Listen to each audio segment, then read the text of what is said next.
Nadikdik ng husto sa pagtestigo niya sa impeachment trial ang lead convener ng grupong Kaya Natin na si Harvey Ke. Pinagpapaliwanag din si Ke kung bakit hindi siya dapat i-cite in contempt. Kaugnay ng mga umunoy bank account document ni Chief Justice Renato Corona na idiniretso niya kay Senate President Juan Ponce Enrile. Mula sa Senado, nakatutok live si Ruth Cabal. Ruth! Dokumentong galing sa anonymous source. Yan ulit ang naging punteriya ng ilang senador nang sumalang sa witness stand. Ang isa sa mga naghain ng reklamo sa ombudsman laban kay Chief Justice Renato Corona. Were you a witness to all of these accusations that you make against the Chief Justice? No, Your Honor. You cannot even be a witness and you are foisting yourself as a complainant before the public? What kind of good governance are you trying to promote? You're acting on anonymous sources. Every time there is something that requires identification of the source, the prosecution says there is no source. And I'm very sorry. Ang pinagbubuntunan ng galit ng senadora ay si Harvey Ke, lead convener ng NGO na Kaya Natin. Isa si Ke sa mga nagsampa ng reklamo laban kay Corona sa ombudsman para imbestigahan ng Chief Justice dahil raw sa umano'y ill-gotten wealth.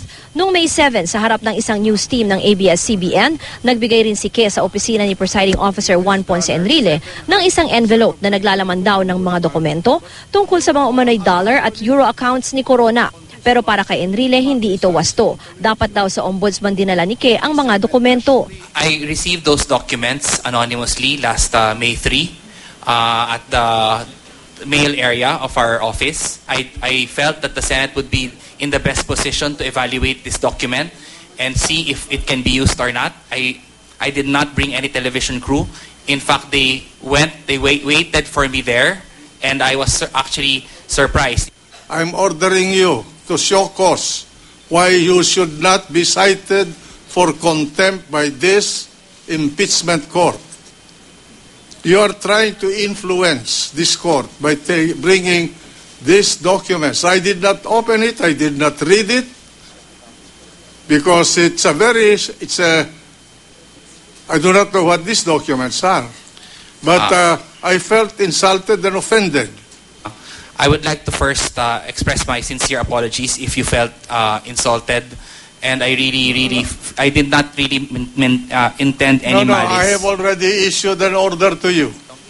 Inamin din ni Ke, hindi siya sigurado sa authenticity ng mga dokumento. Ang ilang senador, pinuna ang tila ilang ulit ng paglabas sa korte ng mga dokumentong galing sa anonymous o di nagpapakilalang source. Gaya ng umano'y bank documents na binigay daw ng isang di kilalang small lady kay Prosecutor Reynaldo Umali at ng mga dokumentong iniwan lang daw sa gate ng bahay ni Quezon City Representative Bolet Banal. Who is Mr. Anonymous? Since I want to ask the PNP and the AFP to issue an arrest order against him. Why is there a proliferation of Mr. Anonymous in this archipelago? And you're head of something that promotes good governance? That's your idea of good governance? You act on anonymous complaints? You don't even bother to examine for yourself using your own brains whether these complaints are fair or not? Giving those alleged documentary evidence to the Senate President when you should know full well, even as a layman, that no person is allowed to try and influence a judge in the course of the proceedings. Yet you brought with you a TV crew and you say that you were surprised that they were there. My goodness, you're asking us to ignore the mathematics of probabilities. That is why I'm angry with you. Consider yourself admonished.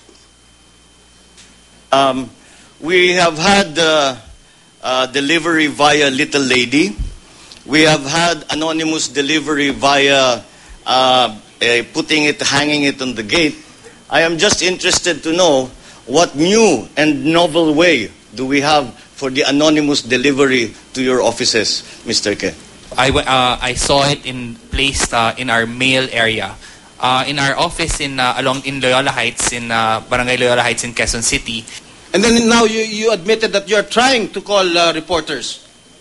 And you're trying to sell, or you're trying to offer these documents that you presented the Senate President.